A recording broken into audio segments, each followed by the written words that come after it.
What about things that were not cover ups, things that were allowed to happen and told to the public that this was going to happen? I'm talking about projects like the Kentler Project, a project which was allowed by the German government that allowed homeless children to be placed in the care of men who abused children in very horrific ways.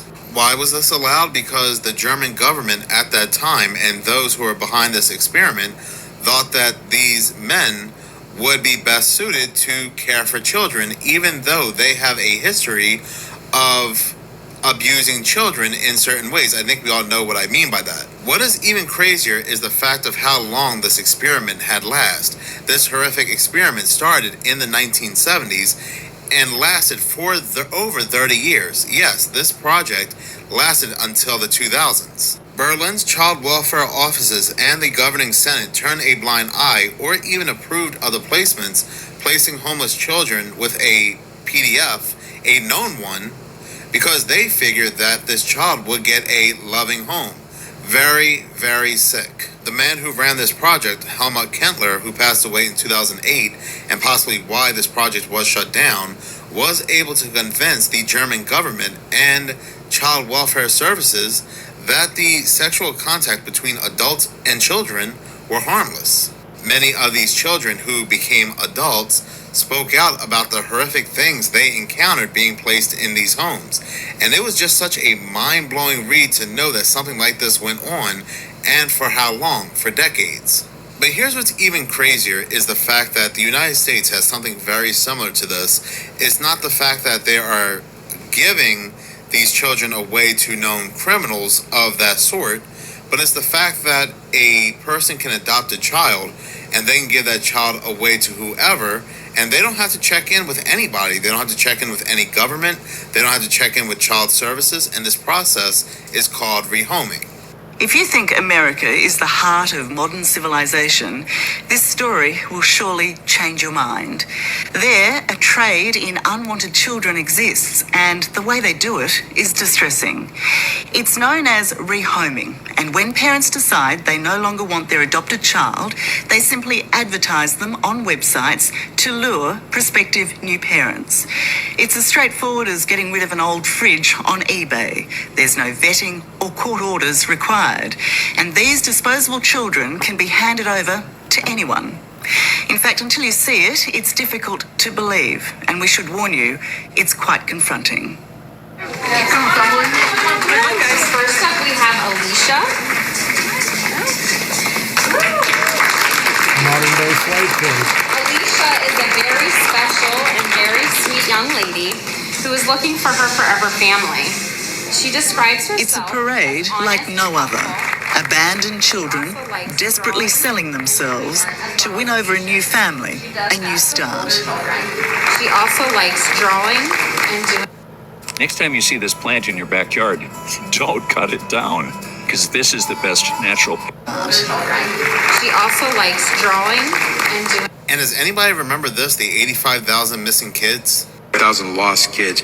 Again, not answering a phone call, that does not mean a child. Secretary, let me tell you something. If my wife calls one of my kids, and on about the second call, we don't know where that child is, it is pandemonium around the Moore household. And I got news for you. When you're losing children to the tune of 85,000, there are parents somewhere in this world, and I don't know where the parents are, that are sending these children here for some reason, and they're being trafficked.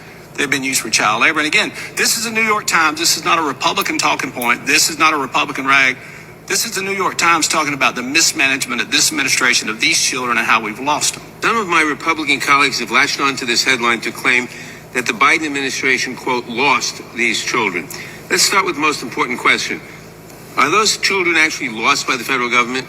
Yeah, again, you're right, Carson. That's the way it is framed. I want to be clear. Can you explain why they're in fact not lost? Yeah, first to be clear, we have not lost 85,000 kids.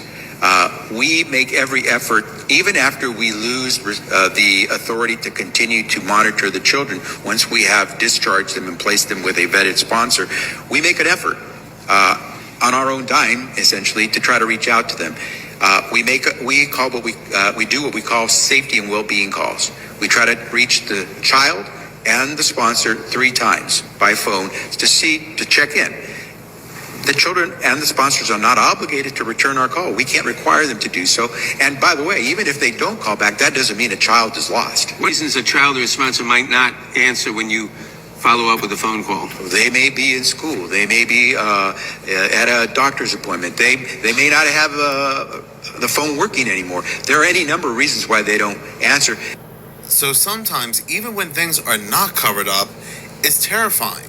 Talking about horrific crimes, horrific experiments, and horrific deeds, one of the worst offenders happens to be Hollywood. This next disturbing video comes from Moon Henry on TikTok. Are you guys ready to see how dark the industry really gets? And further, I'm going to prove to you in this video that Britney Spears actually has multiple personality disorder. And not just that, but that is actually manifesting physically to show physical traits and not just other things. And there's also very weird occurrences in the industry with multiple personality disorder. So first, I want you to pay special attention to her voice and nothing else. But they did my lips. Am I the only person here who does not remember Britney Spears from the 2000s having a British or a kind of New England type accent? Well, guess what? Not just is it new, it's a few months new. Just come get nails and do it. I swear to God. I don't. So this video right here was just a few weeks or if not a few months difference, and you can already see a night and day difference. This is closer to her voice that we all knew to where right now it's all of a sudden New England. And this whole British or New England personality that she has, you can see the physical manifestation in her actual teeth. Now, this is actually a never-ending story. Every childhood star or teenage star, etc., they all go through something horrifying in the industry and randomly change. And I know you remember this video where Ariana Grande went to the Brighter Days clinic and had to get the classic memory erasure. They did the Brighter Days memory erasure treatment to me. It does seem like the industry can get very, very dark, but who really knows why? And also, this whole video is just for education. I know many people will flaunt these people's disorders to get views, to get money. And that's downright sickening because you cannot even fathom what's happened to these people. So now I want to ask you, look at this picture right here. How many different personalities do you see? I see 3 different people in these pictures. The eyes are the windows to the soul. With this being 1, 2, 3, 4, can you tell which 3 I'm talking about? Because 2 of these pictures are just one personality and the other 2 are completely separate personalities. And this right beside me appears to be a new tattoo that she got. I cannot confirm, but something is very off by this tattoo. I see the pattern of a snake, but also it looks like something not a tattoo. Maybe I'll make a long video using very public information, going very into detail into this kind of subject. This world is not what you think it is. Almost every music